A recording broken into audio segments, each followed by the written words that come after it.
જય સ્વામિનારાયણ વિદ્યાર્થી મિત્રો, શ્રી સ્વામિનારાયણ ગુરુકુળ રાજકોટ સંસ્થાન દ્વારા આયોજિત ઓનલાઈન SGISમાં આપનું સ્વાગત છે. આજે આપણે જોઈએ છીએ આવર્ત કોષ્ટકની અંદર ક્વોન્ટમ આંક. આગળના લેક્ચરમાં જોઈએ તો તે મુજબ આપણે ક્વોન્ટમ આંક 1, 2 અને 3 એ 3 ક્વોન્ટમ આંક આપણે ભણેલા છીએ. આજના લેક્ચરમાં મેઇન તો જોવાનું છે ચોથો ક્વોન્ટમ આંક અને આગળના 3 ક્વોન્ટમ આંકનો ઉપયોગ કેવી રીતે કરવાનો છે, એનો મિનિંગ શું થાય છે, એને થોડી આપણે આજે ડિટેલમાં ડિસ્કસ કરવાના છીએ. તો જોઈએ આજનો ટોપિક. સૌથી પહેલાં તો છે ક્વોન્ટમ આંક.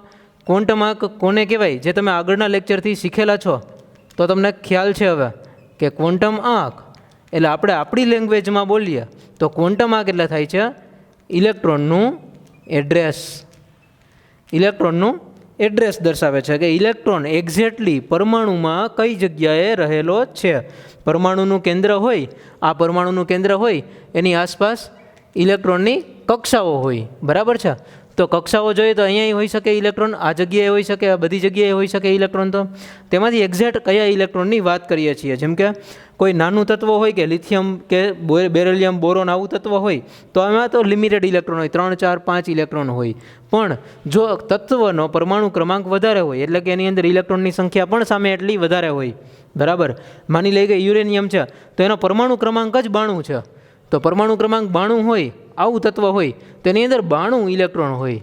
આ 92 ઇલેક્ટ્રોનમાંથી આપણે એક્ઝેક્ટલી કયા ઇલેક્ટ્રોનની ઉર્જાની વાત કરવાની છે, એને લીધે એની અંદર કયા પ્રકારના ગુણધર્મો આવે છે, એ બધું જો સમજવું હોય તેના માટે આપણે એક ચોક્કસ રીતે પહેલાં તો ઇલેક્ટ્રોનને ડિફાઇન કરવો પડે.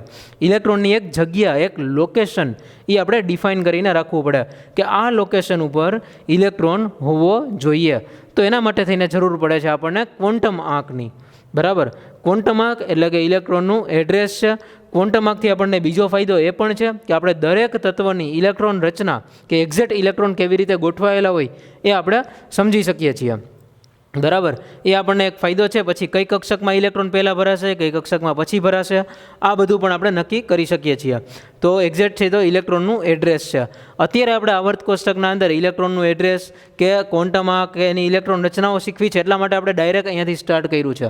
પણ જ્યારે આપણે રેગ્યુલર સિલેબસમાં બીજું ચેપ્ટર ભણશું, બરાબર, 11th સ્ટાન્ડર્ડનું બીજું ચેપ્ટર જે છે quantum chemistry, nuclear quantum chemistry જે છે એ ક્વોન્ટમ કેમેસ્ટ્રી ભણવા સમયે ત્યારે તમને ખ્યાલ આવશે કે જ્યારે અત્યારે તો આપણને ખ્યાલ છે કે પરમાણુનું એક કેન્દ્ર હોય, પરમાણુના કેન્દ્રની અંદર પ્રોટોન અને ન્યુટ્રોન રહેલા હોય, આજુબાજુ ઇલેક્ટ્રોન ગતિ કરતા હોય, કક્ષામાં રહેલા હોય, એને આ રીતે ક્વોન્ટમ આંક દ્વારા દર્શાવાય છે. જ્યારે આવી ખબર નહોતી ત્યારે આવું ખબર પડે અથવા તો પરમાણુના કેન્દ્રની અંદર શું રહેલું છે એ શોધવા માટે દરેક વૈજ્ઞાનિકોએ શું પ્રયત્ન કર્યા હતા, બરાબર. જેટલા વૈજ્ઞાનિકોએ પ્રયત્ન કર્યા છે એ પ્રયત્ન પણ આપણે ભણશું અને એણે કયા પ્રયત્ન કર્યા, કયા પ્રયત્નમાં એ ખોટા પડ્યા કે એમની ભૂલ થઈ, ત્યાર પછીથી નવા જે રિસર્ચ થઈ એના વિશે વાત કરશું. ત્યાંથી અત્યારે લેટેસ્ટ રિસર્ચ ક્યાં સુધી પહોંચ્યું છે ત્યાં સુધીની પણ આપણે વાત કરશું. પણ જ્યારે આપણે સેકન્ડ ચેપ્ટર ભણશું, બીજું ચેપ્ટર ભણશું, ત્યારે અત્યારનો આપણો ટાર્ગેટ છે કે પહેલાં આખું આવર્ત કોષ્ટક એટલે ઇનઓર્ગેનિક કેમેસ્ટ્રીનું ફંડામેન્ટલ જે છે એ આપણા માટે થઈ જાય. ઓકે, તો જોઈએ હવે ક્વોન્ટમ આંક એટલે ઇલેક્ટ્રોનનું એડ્રેસ છે. ક્વોન્ટમ આંક ટોટલ 4 છે. પહેલો ક્વોન્ટમ આંક એનું નામ છે મુખ્ય ક્વોન્ટમ આંક. આ તો હવે આવડી ગયું છે તમને. મુખ્ય ક્વોન્ટમ આંક જેને n દ્વારા દર્શાવાય, એની કિંમત કેવી રીતે લખાય? nની કિંમત n દ્વારા જેને દર્શાવાય છે એ n, એની કિંમત શું હોય? તો nની કિંમત છે એ 1 થી ચાલુ થાય. એ કોઈ પણ એક પૂર્ણાંક સંખ્યા 1, 2, 3, 4 આવી રીતે ચાલે. અને એની જગ્યાએ જો સિમ્બોલ લખવા હોય તો કેપિટલ K, L, M અને N આ રીતના સિમ્બોલ પણ એના માટે લખી શકાય છે. K, L, M, N પ્રકારના સિમ્બોલથી 1, 2, 3, 4 અહીંયાથી ચાલે છે આખું મુખ્ય ક્વોન્ટમ આંક. એને આ રીતે દર્શાવી શકાય છે, બરાબર છે. ત્યાર પછીનું મુખ્ય ક્વોન્ટમ આંક પછી બીજો છે કોણીય વેગમાન ક્વોન્ટમ આંક.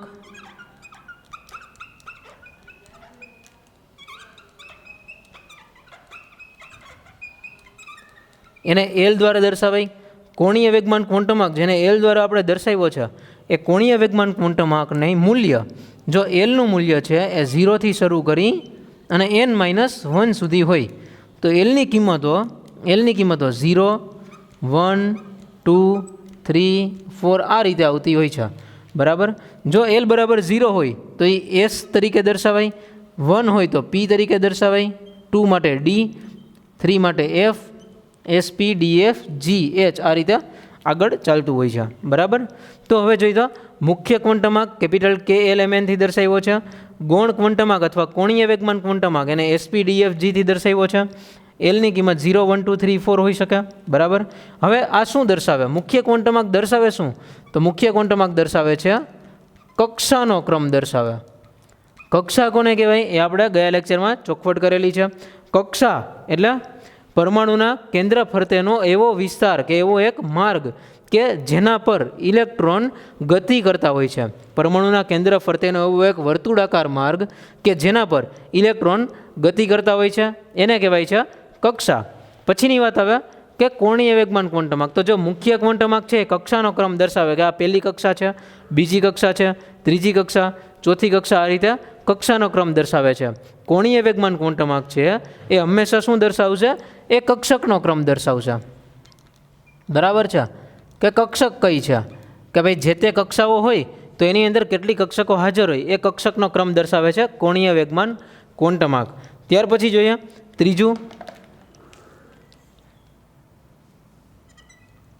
ત્રીજો ક્વોન્ટમાર્ક હતો ચુંબકીય ક્વોન્ટમાર્ક. ચુંબકીય ક્વોન્ટમાર્ક છે એને એમ દ્વારા દર્શાવાય છે. બરાબર છે. તો એને એમ દ્વારા દર્શાવાય છે અથવા તો ML દ્વારા પણ દર્શાવી શકાય છે. ઘણી બધી વખત એને ML પણ લખતા હોઈએ અને એમ તરીકે પણ લખતા હોય. આપણે અત્યારે આપણી ટેવ મુજબ આપણે એને એમ તરીકે જ લખશું. બરાબર. ચુંબકીય ક્વોન્ટમાર્ક. તો ચુંબકીય ક્વોન્ટમાર્કનું જે મૂલ્ય છે, ચુંબકીય ક્વોન્ટમાર્કનું મૂલ્ય -L થી શરૂ કરી 0 અને 0 થી પાછું +L સુધીનું હોય. એટલે જો Lની કિંમત તમારી પાસે 1 હોય તો ત્યાં એમની કિંમત -1, 0 અને +1 આ રીતે થાય. માનો કે Lની કિંમત 2 હોય. બરાબર. કોણીય વેગમાન ક્વોન્ટમાર્ક Lની કિંમત ટોટલ 2 હોય તો ત્યાં આપણી માટે ચુંબકીય ક્વોન્ટમાર્ક બને -2, -1, 0, +1 અને +2 આ રીતે થતું હોય છે. બરાબર. તો આપણે હવે એ કિંમતો જોશું. તો એમની કિંમત એક્ઝેક્ટલી કેટલી હોય તો એ જોવી હોય તો એમની મૂલ્ય જોઈએ સંખ્યા તો 2L + 1 જેટલા હોય. એમ એટલે એક્ઝેક્ટ કેટલી કક્ષકો? તો પહેલાં એમ દર્શાવે છે શું? એમ દર્શાવે છે કક્ષકનો પ્રકાર. એમ છે ચુંબકીય ક્વોન્ટમાર્ક આ કક્ષકનો પ્રકાર દર્શાવે છે કે કયા પ્રકારની કક્ષક છે. બરાબર. અથવા કેટલા પ્રકારની કક્ષક છે. તો કક્ષકોના પ્રકાર હોય તો આ કક્ષકોના પ્રકાર કેટલા પ્રકારની કક્ષક થાય? માનો કે L બરાબર 1 મૂકીએ આની અંદર તો M બરાબર શું થાય? 2 × 1 + 1 તો આ થઈ જશે 2 + 1 એટલે થઈ જાય 3. તો આમાં 3 પ્રકારની કક્ષક બને. અને L બરાબર જે 1 હતા એટલે કઈ કક્ષક હતી? P કક્ષક હતી. તો P કક્ષકના કેટલા પ્રકાર હોય? 3 પ્રકાર હોય આવું દર્શાવે છે. બરાબર. તો અહીંયાથી આપણે નક્કી કરી શકીએ કે L બરાબર 1 છે તો એ P કક્ષક છે. P કક્ષકના પ્રકાર પડે 3. તો એ 3 પ્રકાર કઈ રીતે પડે એ આપણે હવેથી જોશું. બરાબર. ત્યાર પછી આપણે ચોથો ક્વોન્ટમાર્ક કરીએ જે સૌથી સરળ છે, એમાં કાંઈ ટેન્શન જેવું નથી. ઓકે. તો હવે જોઈએ છીએ આપણે 3 મૂલ્ય. તો પહેલાં જોઈએ મુખ્ય ક્વોન્ટમાર્ક Nનું મૂલ્ય, પછી એના માટે Lનું મૂલ્ય અને એના માટે Mનું મૂલ્ય અને કક્ષક. બરાબર છે. એ તો અહીંયા જ આપણે લખશું સાથે જ કક્ષક. ઓકે. તો જો Nનું મૂલ્ય મુખ્ય ક્વોન્ટમાર્ક Nનું મૂલ્ય જો 1 હોય તો Lની કિંમત 0 થાય. મુખ્ય ક્વોન્ટમાર્ક Nનું મૂલ્ય 2 હોય તો આની Lની કિંમત 0 થી n-1 સુધી જવાનું. જોયું? 0 થી n-1 તો n-1 કરો એટલે શું આવે છે ત્યાં? 0 થી n-1 તો 0 થી n-1 તો 2 - 1 એટલે 1 તો જવાબ આવે 1. તો આની કિંમત Lની કિંમત 0 પણ હોઈ શકે અને 1 પણ હોઈ શકે. 0 થી n-1 એટલે ત્યાં સુધીના જેટલી કિંમતો આવતી હોય એ બધી જ કિંમતોને 0 થી આપણે ધ્યાનમાં લેવી પડે છે. બરાબર. જો n બરાબર 3 હોય તો Lની કિંમત 0, 1 અને 2 આવે. જો n બરાબર 4 હોય તો Lની કિંમત 0, 1, 2, 3 આવે. બરાબર. nની કિંમત 4 હોય તો 0 થી n-1 સુધી જવું પડે. હવે આપણને ખ્યાલ છે કે જો L બરાબર 0 હોય તો જ્યારે L બરાબર 0 હોય ત્યારે કક્ષક થાય છે S કક્ષક. તો L બરાબર 0 છે એટલે S કક્ષક. અહીંયા 0 છે તો એને પણ S કક્ષક કહેવાય. અહીંયા 1 છે તો L બરાબર 1 હોય ત્યારે કક્ષક આવે છે P કક્ષક. તો આ P કક્ષક હશે. પછી L બરાબર 0 તો S, L બરાબર 1 તો P. Lની કિંમત 2 હોય ત્યારે કક્ષક બને છે D કક્ષક. તો Lની કિંમત 2 છે તો D કક્ષક કહેવાય. એવી રીતે અહીંયા S કક્ષક, આ P કક્ષક, 2 એટલે D કક્ષક અને 3 હોય ત્યારે એફ કક્ષક કહેવામાં આવે છે. ઓકે, તો આ રીતે આપણે નક્કી કરી શકીએ. એટલે કે જે એસપીડીએફ છે, જે એલ બરાબર 0 1 0 1 2 0 1 2 3 આ રીતની જે કિંમતો છે એની અંદર એનની કિંમતો કઈ હોય તો એની સામે કઈ કક્ષકો બની શકે, બરાબર, એની વાત છે. તો જો અહીંયા આપણે જોઈએ તો કક્ષકો કઈ બને, કક્ષકો બને, આ બને છે 1s, બરાબર. આ 1s કક્ષક કહેવાય, 1 અને આને s. તો હંમેશા કક્ષકનો જે સિમ્બોલ હોય, કક્ષક લખવી હોય એનો જે સિમ્બોલ હોય એ કક્ષકના સિમ્બોલમાં પહેલો જે આંકડો હોય એ મુખ્ય ક્વોન્ટમ આંક દર્શાવે, બીજો જે સિમ્બોલ હોય એ કોણીય વેગમાન ક્વોન્ટમ આંક દર્શાવતો હોય છે. એટલે 1 અને s ને ભેગા કરીએ તો અહીંયા 1s કક્ષક લખાય છે. એવી રીતે અહીંયા 2 અને s, તો એનો સિમ્બોલ બની જાય, કક્ષકનો સિમ્બોલ એ બની જાય 2s. આ એવું દર્શાવે છે કે બીજી કક્ષામાં s કક્ષક છે, બરાબર. પહેલી કક્ષામાં s કક્ષક, આ બીજી કક્ષાની અંદર s કક્ષક. હજી એકવાર માઇન્ડમાં ક્લિયર રાખજો કે સૌથી પહેલી વાત, કક્ષા હોય, કક્ષાની અંદર કક્ષકો રહેલી હોય અને કક્ષકોની અંદર આવી રીતે કક્ષકોના પ્રકાર પડતા હોય અને એની અંદર ઇલેક્ટ્રોન રહેલા હોય, બરાબર છે. આ ચાર વસ્તુ હંમેશા ધ્યાનમાં રાખવાની હોય. એ જ ચારે ચાર ક્વોન્ટમ આંક આપણને દર્શાવે છે. તો અહીંયા બીજી કક્ષા અને એની સાથે s કક્ષક, તો કક્ષક થઈ જશે 2s, આપણે આખું લખવું પડે 2s. પછી ત્રીજી કક્ષા, બીજી કક્ષા એની સાથે 1 છે, p કક્ષક, તો અહીંયા લખવું પડે 2p, બરાબર છે. આપણી કક્ષક બને છે 2p કક્ષક. ઓકે, તો બીજી કક્ષાની અંદર p કક્ષક રહેલી છે, કક્ષા નંબર 2 એની અંદર પાછી આપણી કક્ષક રહેલી છે p કક્ષક, તો એને 2p દ્વારા દર્શાવાય. પછી ત્રીજી કક્ષા, તો ત્રીજી કક્ષાની અંદર છે s કક્ષક, આ 3s. પછી આ ત્રીજી કક્ષામાં p છે એટલે 3p અને આ 3d. પછી 4ની અંદર 4s, પછી અહીંયાથી આવશે આ 4p 4d, કારણ કે આ ડી કક્ષક છે. જો જ્યારે આપણે સિમ્બોલ લખીએ છીએ ત્યારે એલની કિંમત ધ્યાનમાં નથી લેતા, એના માટે જે સિમ્બોલ છે એ ધ્યાનમાં લીધો, એસપીડીએફ એનો ધ્યાનમાં લીધો. અને બીજું કે જ્યારે મુખ્ય ક્વોન્ટમ આંક લખ્યો ત્યારે આપણે ત્યાં આંકડા ધ્યાનમાં લીધા છે, એ જગ્યાએ આપણે એના સિમ્બોલ ધ્યાનમાં લીધા નથી, એના આંકડાને આપણે ધ્યાનમાં લઈએ છીએ. ઓકે, 4d અને આ આવશે 4f. આ રીતે કક્ષકો બનતી હોય છે. ઓકે, હવે જોઈએ એમની કિંમતો કેમ લખવી જોઈએ. તો જો એમની કિંમતો લખવી હોય તો એમની કિંમતો લખવા માટે અહીંયા એલ બરાબર 0 છે, તો એમની કિંમત થશે 0, કારણ કે -0 થી +0 એટલે છેલ્લે તો એક જ આવે, 0 જ આવે, બરાબર. પછી અહીંયા આના માટે પણ એમની કિંમત 0 થશે. અહીંયા એમની કિંમત થઈ જશે -1 0 અને +1. પછી આમાં પાછું 0 હોય ત્યારે 0, 1 છે એટલે -1 0 અને +1, 2 છે તો -2 -1 0 +1 અને +2, આ રીતે લખાય. પાછું 0 છે, એલ બરાબર 0, તો એમની કિંમત 0 આવે. એલ બરાબર 1 તો -1 0 અને +1. ફરી પાછું એલ બરાબર 2, તો એના માટે આવે -2 -1 0 +1 અને +2. અને એલની કિંમત પાછી 3 છે, તો જવાબ આવશે -3 -2 -1 0 +1 +2 અને +3. આ રીતે બને છે. ઓકે, તો આપણે એમ કેટલા પ્રકારની બને છે એ જોયું. તો જો આની અંદર એલની કિંમત કેટલી હતી, 0 હતી. આપણે એના પ્રકાર કેટલા છે એ જોવાના છે ને, ટોટલ કેટલા પ્રકાર પડે છે એ જોવું છે. તો જો અહીંયા એલ બરાબર 0 મૂકો તો જવાબ કેટલો આવે, 1 આવે. એટલે અહીંયા 1 પ્રકાર કહેવાય આ, બરાબર. આ એના પ્રકાર ગણ્યા તો પ્રકાર છે એનો 1 પ્રકાર. અહીંયા એલ બરાબર 0 ત્યારે 1 જ આવશે. એલની કિંમત 1 મૂકો આ સૂત્રમાં તો જવાબ આવશે 2 + 1 એટલે 3, તો આ 3 પ્રકાર આવશે. પછી 0 હોય ત્યારે પાછો 1 પ્રકાર, 1 હોય ત્યારે 3 પ્રકાર. એલની કિંમત 2 હોય ત્યારે અહીંયા પાછા 2 મૂક્યા તો 2 × 2 4 ને 1 5, તો ટોટલ 5 થશે એટલે 5 પ્રકાર આવશે. ફરી પાછું અહીંયા 0 હોય ત્યારે 1 પ્રકાર, 1 હોય ત્યારે 3 પ્રકાર, 2 હોય ત્યારે 5 પ્રકાર અને 3 હોય ત્યારે અહીંયા 3 મૂકવાના એલની કિંમત. એલ બરાબર 3 મૂકો તો 3 × 2 6 ને 1 7, તો ટોટલ કેટલા પ્રકાર આવશે, હવે 7 પ્રકાર આવશે, બરાબર. તો આની અંદર આપણે એવું શીખ્યા કે જ્યારે કક્ષક કોઈ પણ હોય તો એના પ્રકાર કેટલા પડશે, બરાબર.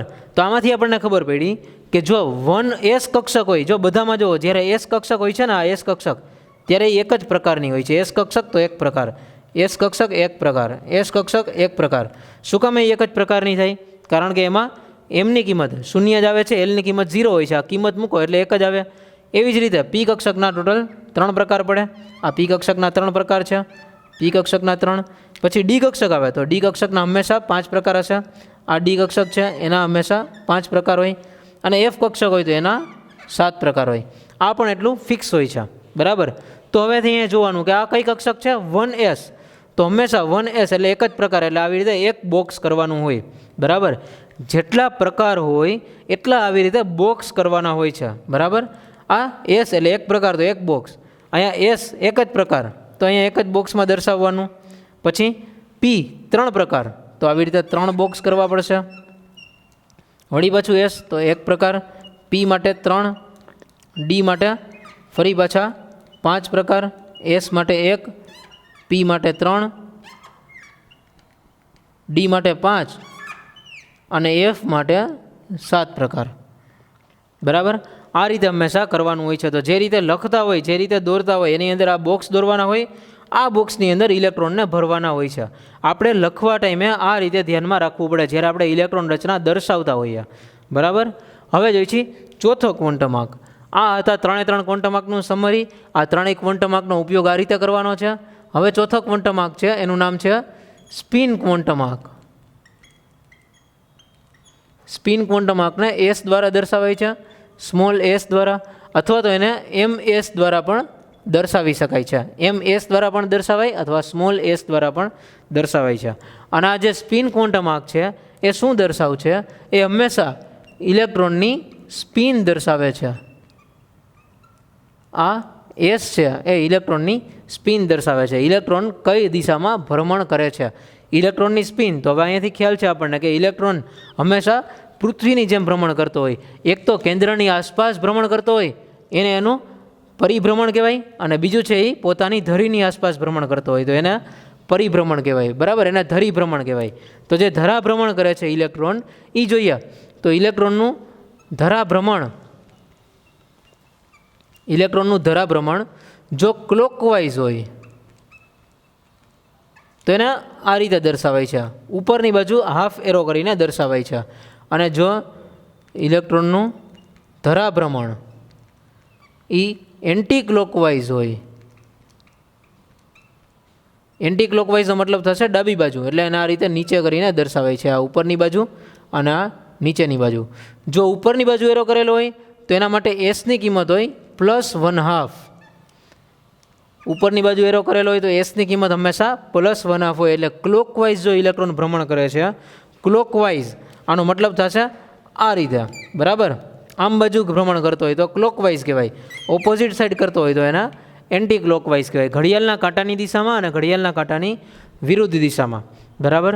તો ઇલેક્ટ્રોનનું ધરા ભ્રમણ જો ક્લોકવાઇઝ થતું હોય તો એસની કિંમત +1/2 આવે, અને ઇલેક્ટ્રોનનું ધરા ભ્રમણ એન્ટી ક્લોકવાઇઝ થતું હોય તો એસની કિંમત -1/2 આવતું હોય છે, બરાબર. તો આ થઈ ગયો ચોથો આપણો સ્પિન ક્વોન્ટમ આંક. તો આજના લેક્ચરમાં આપણે 4 ક્વોન્ટમ આંક એક વખત કમ્પ્લીટ કર્યા. નેક્સ્ટ લેક્ચરમાં આપણે કક્ષકોની ઉર્જા ભણશું, કક્ષકોની ઉર્જાનો ક્રમ કેવી રીતે ગોઠવવા એ બધી આપણે ચર્ચાઓ કરશું. આજનો લેક્ચર અહીંયા સુધી રાખીએ. Thank you. જય સ્વામિનારાયણ.